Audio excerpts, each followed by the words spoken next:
Bienvenidos a Risky Talks, este nuevo segmento en el canal de podcast de Fundación ICBC, donde exploramos la intersección entre la actualidad internacional, la geopolítica y los negocios desde una perspectiva de riesgo. Acompáñanos en cada episodio mientras conversamos con expertos, analizamos los fenómenos internacionales más relevantes y exploramos temas profundos relacionados con los riesgos globales que moldean nuestro mundo. ¿Estás listo para sumergirte en el mundo del riesgo global? Entonces, prepárate para Risky Talks. Comencemos.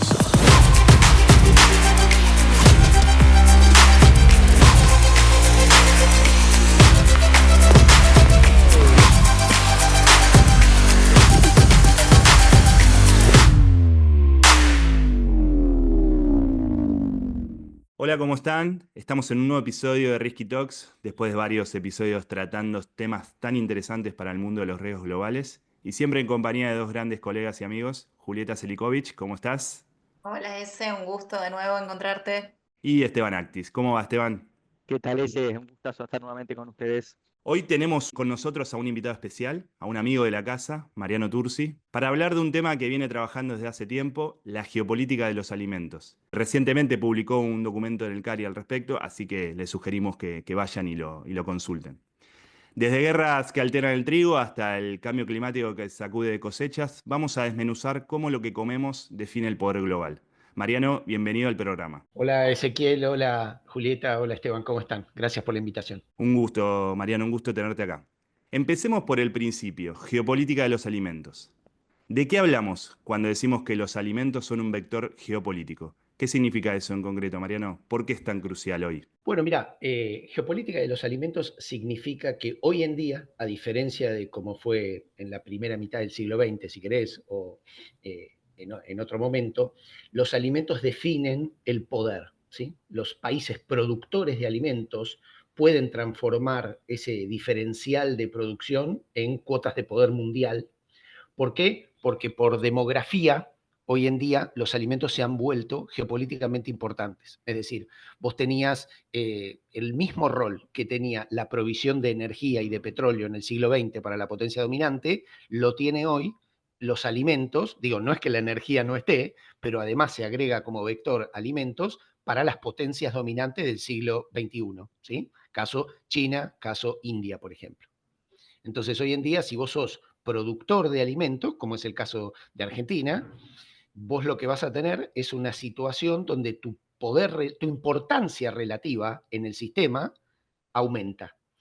Entrás en un juego geopolítico. ¿Eso qué quiere decir? Podés tener poder o podés ser objeto de aquellos que tienen poder, pero claramente pasás a estar en el radar, ¿sí? De lo que son las potencias. Antes, así como fue Medio Oriente con su petróleo, vos podés decir, mirá, no todos los países de Medio Oriente aumentaron su poder relativo, pero todos aumentaron su importancia relativa para los países con poder. Y eso es lo que hace que hoy los países productores de alimentos, en sus diferentes versiones, vertientes y productos, pasen a estar en el radar de las estrategias de los países con poder. Mariano, te hago una pregunta con esto. Me gusta el juego de si estás estás en el menú o te sentás en la mesa.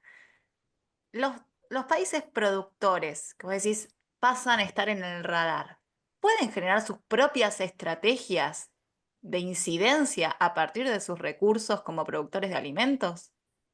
Sí, definitivamente. Y empecemos por la estrategia cero. No tener una estrategia, no tratar de tener una estrategia es una estrategia, porque aunque uno no haga nada, uno sabe que está entrando en un lugar en el esquema.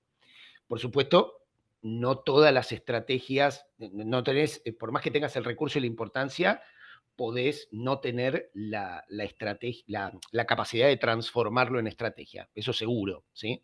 Ahora, los países de la OPEP, cuando empezaron la OPEP, no eran lo que son hoy, ¿sí? Es más, mucha gente no sabe que la OPEP no es una propuesta de un país árabe, es una propuesta del ministro de Energía de Venezuela. Y la idea original de la OPEP era capturar las rentas petroleras para los países en donde el petróleo estaba físicamente y no para las empresas extranjeras, las 7 hermanas, que eran las que tomaban esas rentas. Y la OPEP es un buen ejemplo porque no logra tomar a todos los países petroleros, muchos no se suman, y también termina siendo un instrumento de presión geopolítica a Israel en los 70, más que un instrumento de captura de rentas económicas. Hoy en día hay, digamos, en la situación en la que estamos, es complicado, sí, es verdad, porque, digamos, hacer una institución o una organización es complejo, tiene sus dificultades en un momento en donde están estallando prácticamente casi todas las institucionalidades internacionales. En ese sentido, mi recomendación o me parece la avenida más factible, sesgo, ¿no? Quiero hacer un disclaimer con el sesgo, que es Argentina, es la institucionalidad regional y Mercosur, donde tenés prácticas, instituciones, medidas de confianza mutua y aún cierta, digamos, producción regionalizada por los actores económicos y en ciertos productos que ya podemos hablar, que permitiría una base para hacer ganancias pequeñas, inmediatas y sólidas.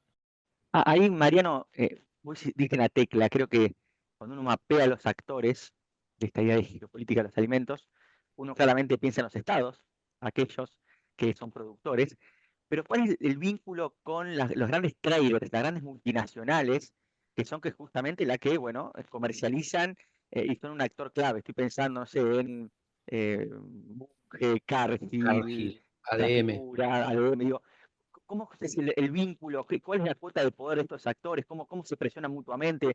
Me interesa esa relación. Bueno, mira, Esteban, yo cuando hice el análisis, vos tenés poder por control en diferentes puntos de la cadena. Te diría, poner que vos tengas dos grandes sectores donde está esto concentrado, que son, tenés poder por control de tecnología propietaria a nivel de las semillas, ¿sí? Y ahí tenés Monsanto, Bayer, ¿sí? Bayer Syngenta, digamos, y después a nivel de los traders, ahí lo tenés súper concentrado también, ¿sí? Cuando uno piensa a partir de los estados, se complejiza muchísimo más, ¿sí? Porque vos tenés, cuando yo hablaba de la República de la Soja, lo que ves es que estos actores corporativos le dan una forma a la cadena productiva del recurso que prácticamente se superimpone sobre los estados. Por eso la República de la Soja, porque vos no tenés Brasil, Paraguay o Argentina. Es una república donde, digamos, hasta la propia semilla viaja legal o ilegalmente sin esas fronteras. Los cosechadores van de un lado al otro, si vos tenés hordas de tractores brasileños entrando a Paraguay, y después tenés también que hay un juego que hacen estos traders, que son globales, donde van a buscar las diferencias de precio. Ahora, los estados que son principalmente territoriales, ¿sí? Bunge puede hacer liquidación de soja norteamericana contra Argentina por si el precio y jugar con esos precios y negociarle a los productores en base a eso. Los estados no se pueden mover territorialmente, ¿sí? Entonces, ahí digamos, la arquitectura que los estados pueden imponer es una arquitectura donde pueden ellos regionalizar la gobernanza de acuerdo, no en contra de, sino de acuerdo a cómo son la regionalización de la producción. Insisto con esto no quiere decir en contra o a favor del sector privado, sino buscar regulaciones. Doy un ejemplo concreto. ¿Sí? Argentina, Brasil y Paraguay, con el tema de la soja. ¿De dónde sacan el precio de la soja? El pricing de la soja argentina, brasileña o paraguaya, ¿de dónde sale? De Chicago. ¿Sí? Nosotros no tenemos ni siquiera, digo, volviendo también a lo que preguntás vos, Esteban y Julieta, no tenemos ni siquiera un plan, una idea o un instrumento de tener una cotización regional de soja. Porque digo, viste que yo digo OPEP y la gente se asusta. Entonces digo, ok, ponele, no querés un instrumento de tipo cártel. Podés obtener el mismo rendimiento con un instrumento del tipo bolsa. ¿Sí? O una cotización que no tiene que ser en ninguno de los tres países o de los tres países. En vez de ir al Chicago Board of Trade, ¿sí? Lo haces soja Rosario o soja Santos, ponele, ¿sí? O soja Asunción, para que ninguno de los socios se ofenda, digamos, ¿no? Entonces, ese tipo de instrumentos se podrían llegar a pensar, ¿sí? Te imaginarás que en un escenario donde los aranceles mundiales cambian a diario en Estados Unidos, obviamente hay que ver la viabilidad en el largo plazo de todas estas cuestiones. Pero bueno, creo que vale la pena porque el payoff es altísimo. También, haciéndote, uno dice, bueno, el poder de los alimentos, y haciendo el paralelismo con el petróleo, uno puede pensar, la importancia del poder de los alimentos radica en dos variables principales: nivel de concentración y la oferta. Entonces, digo, porque a mayor concentración y menos oferta, claramente esos actores se vuelven más poderosos. Entonces, mi pregunta es, ¿cómo ves en términos de los alimentos la posibilidad de expandir la concentración, es decir, la expansión de la frontera de producción a nuevas geografías? África, por ejemplo, China está buscando autosuficiencia. ¿Y cómo ves en esta globalización de riesgos que muchas veces hemos charlado con Ezequiel y con Julieta, el juego entre oferta y demanda? Digo, hay visiones optimistas que plantean que por los avances tecnológicos vamos a una oferta por encima de la demanda. Entonces, bueno, ahí uno puede decir que el poder de los alimentos, o aquellos que tienen los alimentos territorialmente o lo tradean, bajaría, y otros que dicen no. Esta globalización de riesgo por el cambio climático, después nos podemos meter en ese tema, la oferta va a estar por debajo de la demanda. ¿Cómo ves eso? Mira, dos cosas. Con respecto al tema del poder, que lo reitero un segundito porque es importante. Yo lo que digo es, los alimentos son un vector de poder. No digo que los países productores tienen más poder, ¿sí? Sino que ahí se va a jugar una cuestión de poder, porque es más, digo, vos tenías un actor, el primer ejemplo histórico, bueno, por sesgo, aunque me gusta la historia, que me acuerdo, digamos, de un actor súper poderoso alimentario era Cartago. Cartago era digamos, el centro de donde salía todo el alimento para el Imperio Romano y terminó siendo destruida por eso. ¿Sí? Entonces, digo, acá también hay una advertencia. No es que los que producen alimentos necesariamente van a ser poderosos, pero necesariamente van a ser importantes. ¿Sí? Entonces, ahora, volviendo a tu punto, yo no soy ni de los optimistas ni de los pesimistas y sobre todo no soy de los deterministas. Yo no creo que no hay evidencia, además no es por mí porque lo creo, no hay evidencia para decir linealmente que por cambios tecnológicos la oferta va a superar a la demanda. A ver, por todos los análisis que hay, el consenso es que el sector de producción de alimentos está entre el 30 y el 40% de la responsabilidad total de las emisiones de gases en el mundo. Y sí se sabe que está entre el 50 y el 70 de la extracción de agua dulce. ¿Sí? En un contexto de lo que Rockström llama límites planetarios, nosotros hoy esos niveles de extracción son insostenibles. ¿Sí? Uno puede, digamos, camuflarlo, maquillarlo, pensar en compensaciones, pero realmente, y mirá que esto no lo digo como parte de una agenda, digamos, verde, es un dato de límites planetarios globales, va 10 veces más allá de cambio climático. Cambio climático es una de las manifestaciones. Por el otro lado, sí es cierto que la transferencia de tecnología y la eficientización de los modelos de producción, ¿sí? Cuando vos ves lo que es la siembra directa, que no destruye tanto el suelo como la siembra tradicional, cuando vos ves que los drones, por ejemplo, hoy podés fertilizar un campo entero con drones, seguimiento y utilización de agua con mecanismos de mapeo de inteligencia artificial en tiempo real, mucho más eficiente, vos te podés expandir estas zonas. Y cambio climático, paradójicamente, también ha hecho que zonas donde antes no se podían cultivar, hoy sí se pueda cultivar, ¿sí? Incluso zonas en el norte de Rusia, ¿sí? Que uno no las tenía mapeadas dentro de las áreas fértiles globales. Porque además vos podés tener y desarrollar variedades genéticamente modificadas, resistencias a ciertos climas y ciertas plagas de ciertos lugares. Entonces, digamos, no veo no te diría que el partido está definido a favor o en contra de nadie todavía. Es muy buena respuesta. Hay, además de la capacidad de producción y de la concentración de las empresas, creo que un punto importante que todavía no tocamos es cómo se comercializa esto, cuáles son los vínculos. Un argumento que Argentina hizo durante mucho tiempo en los foros internacionales es que la seguridad alimentaria no debía o no recaía en la producción, sino recaía en cómo se distribuía y los cuellos de botella en los canales de comercialización de los alimentos. Y ahí países que no son productores también tenían mucha incidencia en moldear las reglas del juego. Sí, ¿Cómo lo ves, Mariano, absolutamente. eso? No, absolutamente. A ver, y acá es donde el panorama se empieza a complejizar muchísimo, porque digo, por sesgo, como dije antes, uno piensa en Argentina, Brasil, Paraguay, soja. Ahora, no es lo mismo el mercado mundial de carne vacuna, carne porcina, leche, trigo, soja, tienen sus variaciones. Ahora es cierto que el sistema, lo que llamamos el sistema agroalimentario mundial, está moldeado por las preferencias de jugadores que no son los productores en absoluto, ¿sí? Y por situaciones globales que son cada vez más volátiles, ¿sí? La discusión principal del tema alimentos pasaba por OMC y en el caso de Argentina con el tema Unión Europea o directamente con China. Cuando vos miras las fusiones y adquisiciones que se dieron en este Nidera, por ejemplo, ¿sí? Y cómo pasó, los inroads que trató de hacer China en el mercado de carnes en Estados Unidos, ¿sí? Cómo están moldeadas las preferencias de los actores estatales, volviendo un poco a lo que decía Esteban, por los actores privados, ¿sí? A ver, vos tenés el ejemplo que todos conocemos. Monsanto quiso venir a cobrar royalty en la Argentina, no pudo porque por la ley de semillas los agentes vegetales no estaban patentados, entonces te empezó a investigar todos los cargamentos en Rotterdam, ¿sí? Entonces, ahí es donde también hay que empezar a incidir. Ahora, sí es cierto que en nuestros países les toca tener el producto, ¿sí? Eso es lo que nos toca.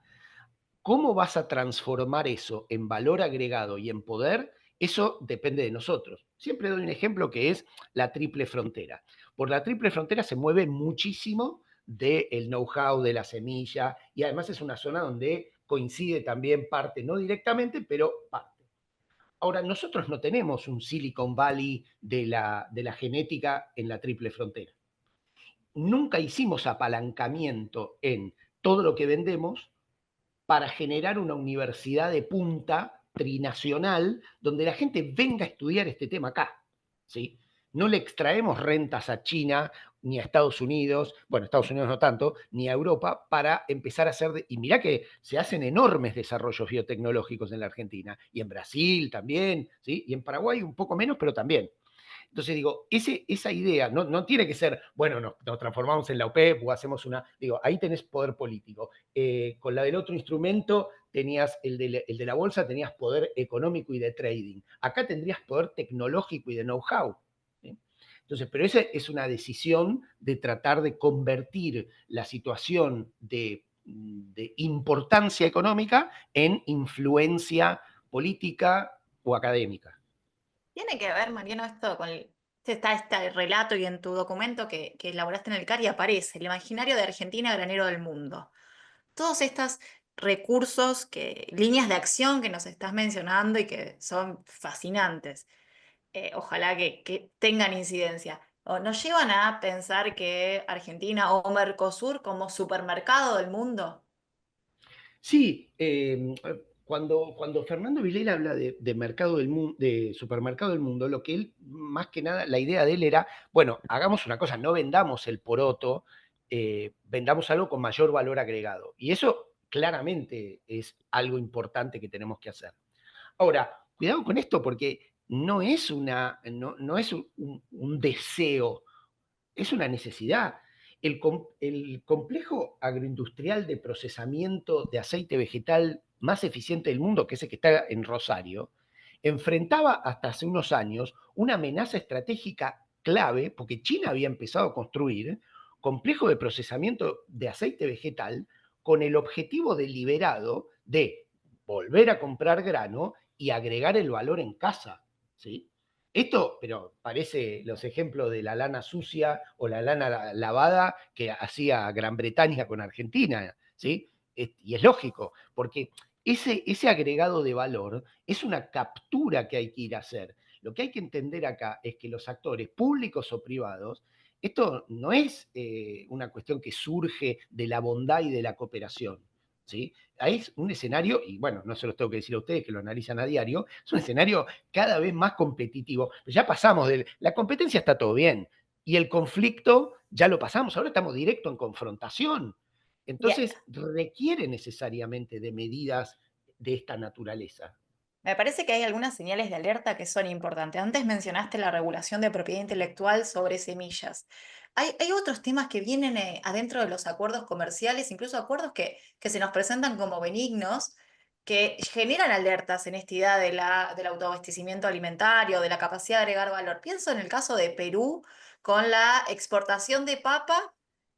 Perú es el principal productor mundial de papa, exporta papa e importa papa congelada. y tiene un conflicto con la Unión Europea que no puede resolver por los acuerdos de libre comercio firmados, en donde Perú no puede procesar su propia papa, porque para hacerlo tiene que, digamos, generar un subsidio, más que es permanentemente conflictuado por la Unión Europea y termina siendo un importador neto de papa congelada para sus cadenas de restaurantes y consumo, cuando es un productor eficiente, naturalmente competitivo, debido a cómo las estructuras de poder se solapan con las capacidades de producción. Acá esto es geopolítica, derecho internacional, o el supermercado del mundo, como bien decís, tiene que ser más que un deseo, pero genera señales de alertas, ¿no? Mm. El sistema está dado para que los países productores se queden como productores y no A escalen ver, en agregar valor.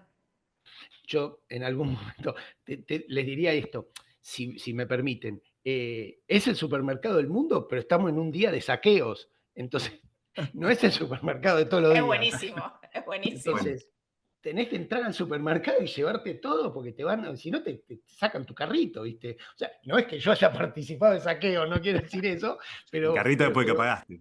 claro, no es que entrás y decís, ¿viste? Entrar a un supermercado un día de saqueo, sabés que la lógica es muy distinta, ¿sí? No estoy reclutando a ningún oyente, sino que estoy alertando, ¿sí? Y vos sabés que esto pasa. Julieta mencionaba el tema de la papa. McDonald's, como el principal comprador de papa en Estados Unidos, a Idaho los tiene, al estado de Idaho, y estamos hablando de Estados Unidos con Estados Unidos. Tenés que sembrar un tipo de papa particular, cosecharla, porque no sé si saben, vos vas a McDonald's y nunca viste que las papas fritas no tienen ni un cosito marrón, nada.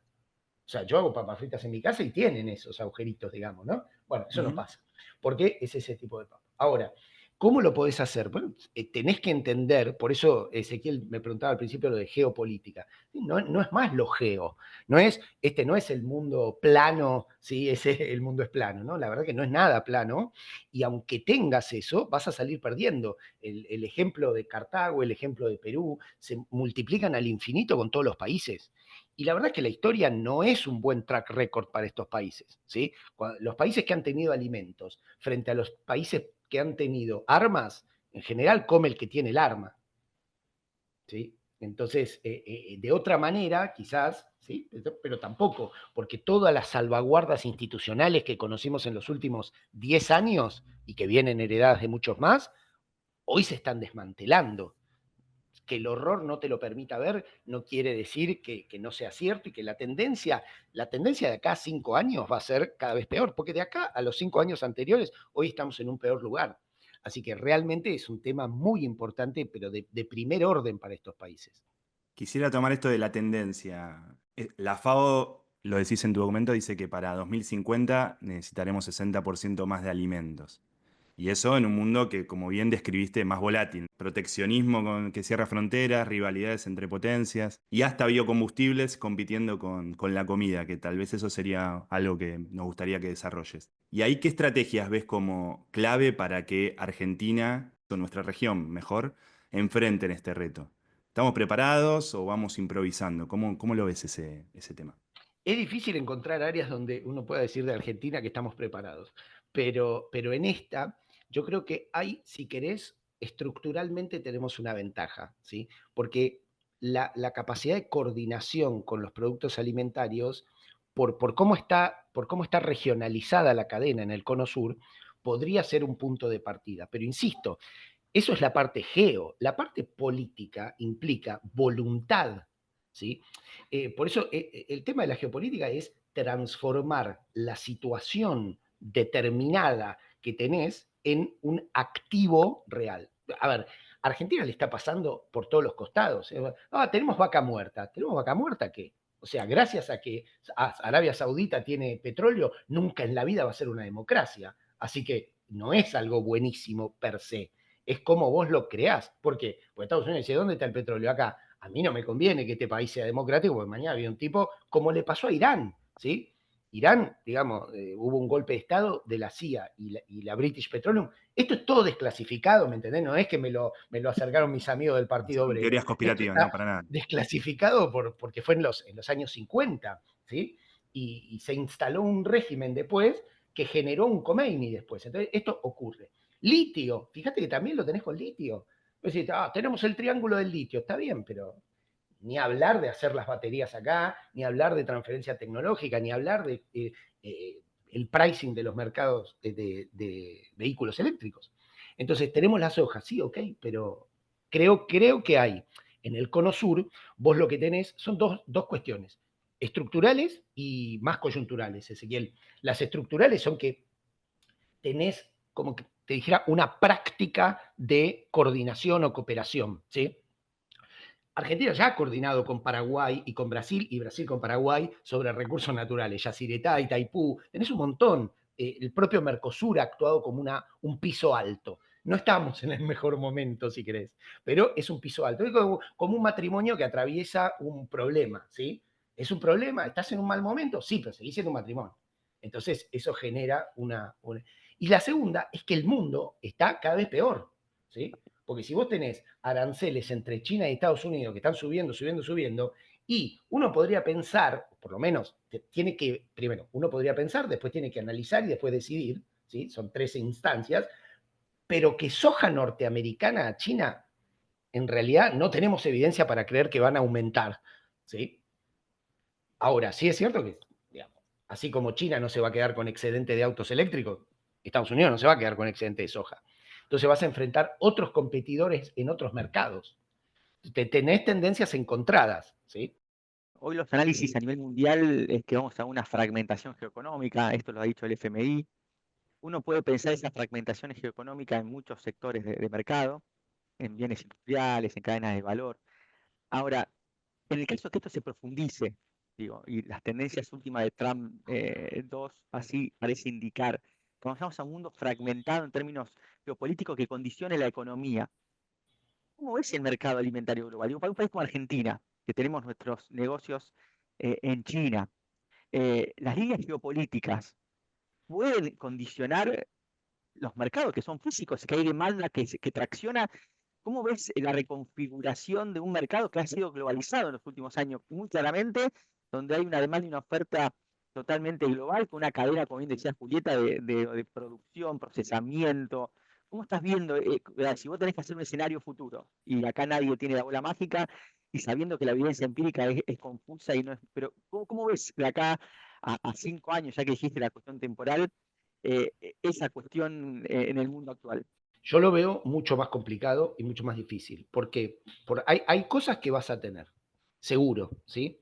Y sabes que las empresas chinas en Estados Unidos van a ser objeto cada vez más, y esto no es Trump. Trump es la manera, digamos, más payasesca de hacerlo, pero esto es una tendencia estructural que viene claramente desde Obama y menos claramente de antes también.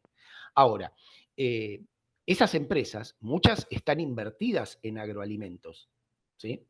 Entonces, cuando vos tenés que, por el mercado mundial de fusiones y adquisiciones, China ha entrado a controlar estos segmentos que Julieta mencionaba, lo que son trading, lo que son semillas, vas a tener sanciones a esas. Y va a haber sanciones. Lo mismo con las compañías no solo de semillas, que es propiedad intelectual, y de trading, sino también de shipping. Vos llegas a tener una sanción a Costco y te regalo sacar la soja de Argentina. Entonces, eso va a pasar. Y además se van a sancionar y se van a alterar los puertos, ¿sí? Digo, cuando Julieta decía, bueno, los cuellos de botella, no tenés más cuellos de botella que un puerto, ¿sí? Entonces, hagas lo que hagas en tierra, lo tenés que sacar por el puerto. Y hoy en día los puertos son lugares estratégicos, objeto de sanciones políticas, económicas y prontamente militares, ¿sí? Porque me dicen, mucha gente me mira y me dice, pero vos sos un exagerado. Sí, me decían lo mismo cuando yo hablaba de pandemias antes de COVID. Pero digo, Estados Unidos, y esto está, vos tenés una conversación de Scott Bessent riéndose, diciendo que volaron Nord Stream. Y lo dice, pero lo dice abiertamente, ¿sí? Con lo cual, vos decís, vos que realmente no tenés en tu planificación que puedan volar un puerto, ¿sí? Un escenario como pasó en Cuba, ¿sí? Hace mucho, ¿no? No ahora, pero digo, sí, claro que sí. Y este tipo de operaciones de disrupción, sí, obvio, podés tener las cuestiones como alguien que estaciona mal un barco y se te para el canal de Suez, eso seguro, pero también tenés todos los incentivos para que esto ocurra. ¿sí? Y no solamente contra vos como actor, sino como escarmiento. Y siempre todas las personas que no están de acuerdo conmigo, yo les propongo que hagan este ejercicio.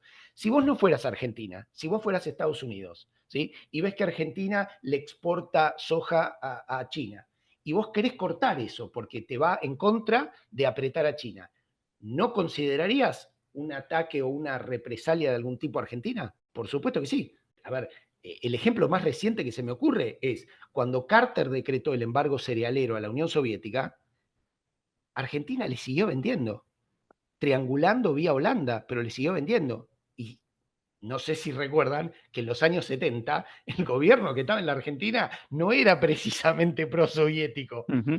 Entonces, aún así, mirá, porque cuando hablamos del alineamiento de los amigos que decía Ezequiel en la geopolítica, esto es interés puro y duro. Bueno, Mariano, como siempre, ha sido una charla fascinante. Siempre es un placer Gracias. hablar con vos y creo que nos deja mucho para reflexionar sobre lo que ponemos en la mesa todos los días. Y también para profundizar en futuros episodios con otros temas que conectan, como son la logística, la infraestructura. Así que, Mariano, sin duda te esperamos pronto en el podcast para seguir conversando. Cuando quieran, muchas gracias. Nos dejó más preguntas de las que arrancamos, nos hizo pensar, así que es un lujo. Totalmente, es un gran lucro de Mariano y un valor agregado, que creo que es el espíritu de este podcast, de pensar más allá del mercado, de una charla de mercado sobre alimentos, estos temas no están, y la variable internacional de los internacionalistas, justamente en este contexto actual, complejizan y se vuelven cada vez más importantes para pensar los esquemas de producción, la comercialización y bueno, el lugar de Argentina en el mundo, de la región, más allá. Gracias. Muchas gracias. Y a ustedes que nos escuchan, gracias por acompañarnos. Si les gustó este episodio, no olviden compartirlo y suscribirse para no perderse lo que viene. Nos escuchamos pronto. Hasta la próxima.